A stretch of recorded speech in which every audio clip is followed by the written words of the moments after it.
simple life is a beautiful life, so welcome to my life. I am Larry and welcome to my vlog. Vive!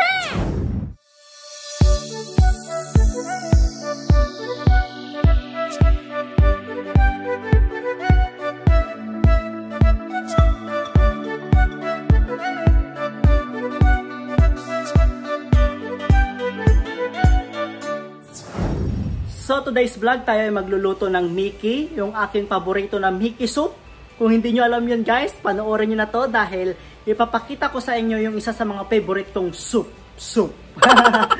yung digo ba? O basta yun na guys, yung may sabaw na Mickey. At ipapakita ko sa inyo ang mga ingredients niya. So ayan na guys, ang kakailanganin natin sa pagluluto ng Mickey.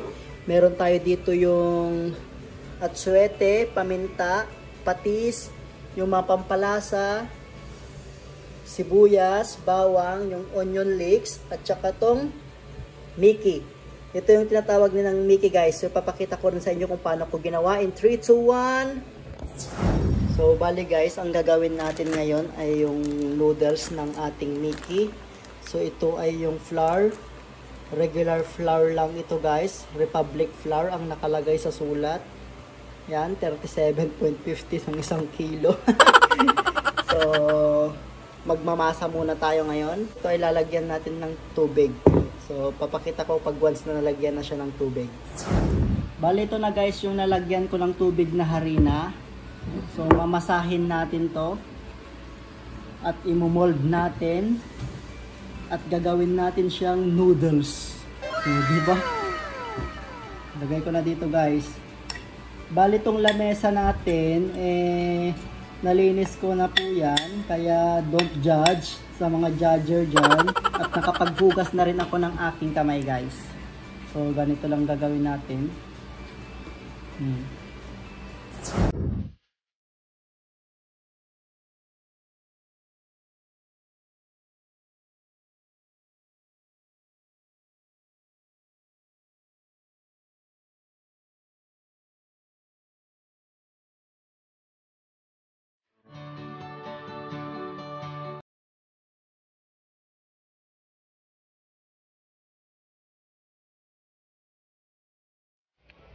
So, ayun na nga, nakita nyo kung paano ko ginawa yung Mickey. Ganun lang siya, harina lang yung ginawa ko at nilagyan ko lang ng tubig. At yung bote nga nakita nyo ay bote lang na pa-round lang siya guys. Since wala tayong roller, yung pangmasa talaga, kaya pwede na yon, di ba? Ipapakita ko rin sa inyo kung paano ko ginayak ang mga sibuyas at mga onion leeks, di ba?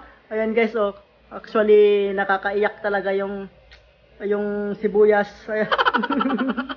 Nakakaiyak guys. So naiyak-iyak na ako. Anyway, tignan nyo na lang kung paano kasi ginayak. Diba? Kompletos ricados tayo.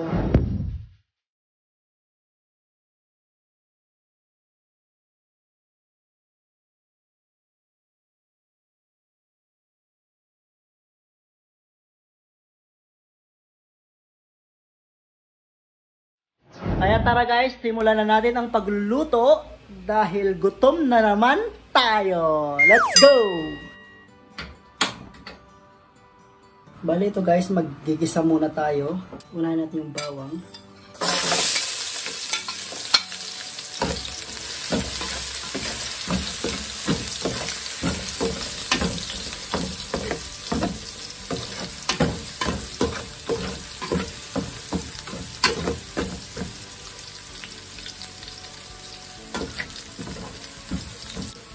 Medyo sunugin lang natin ng kaunti guys, yung bawang.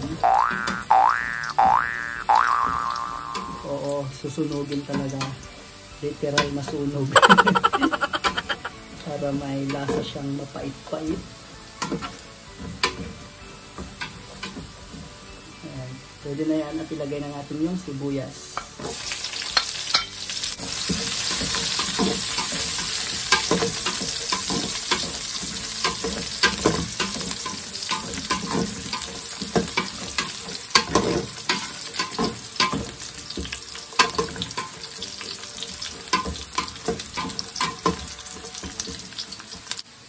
Lagay ko na yung tubig.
Ito na guys yung ating niluto.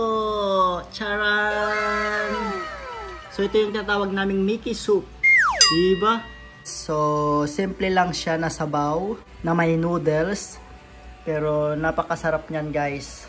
Bale sa Pangasinan ko lang siya natikman nung una. Doon nag-start na naging favorite ko na siya. Perfect yung Mickey natin na lagyan ng chicharon. So hindi tayo nagtitipid sa chicharon guys. So ganyan lang naman, kakunti ang ating chicharon. So perfect yan sa ating Mickey. Kukwentuhan ko muna kayo about sa Mickey. So naging paborito ko siya since bata ako nung nagbabakasyon nga ako sa Pangasinan. Sa Pangasinan ko lang siya natikman dahil wala ito sa Isabela. Hindi ko siya nakikita sa Isabela guys. Hindi ko alam kung ano yung origin niya, kung saan galing. Pero may nagsasabi, meron din sa Abra, sa La Union, sa Ilocos, mga ganun guys. Pero sa Isabela guys, hindi ko siya nakikita doon itong Mickey soup na ito. Sa Pangasinan lang talaga. Doon pa lang nung nagbabakasyon ako sa Pangasinan, every time na nagbabakasyon ako sa Pangasinan, umuwi ako ng Pangasinan, talagang Mickey yung hinahanap ko. At kung takam na takam naman ako gaya ngayon, talagang nagluluto ako guys. Kasi nga, hanap-hanapin mo kapag ito ay gusto mo. Nilagyan ko na rin siya ng sili, ng onion leaves, then patis, naglalagay rin ng suka, ganyan. Pero nung niluluto ko guys, tinimplehan ko na. So, ako lang din naman ang kakain at yung mga bata, pero wala pa sila. Pero yung sili niya guys, ngayon ko lang nilagay kasi baka ayaw ng mga bata yung may sili.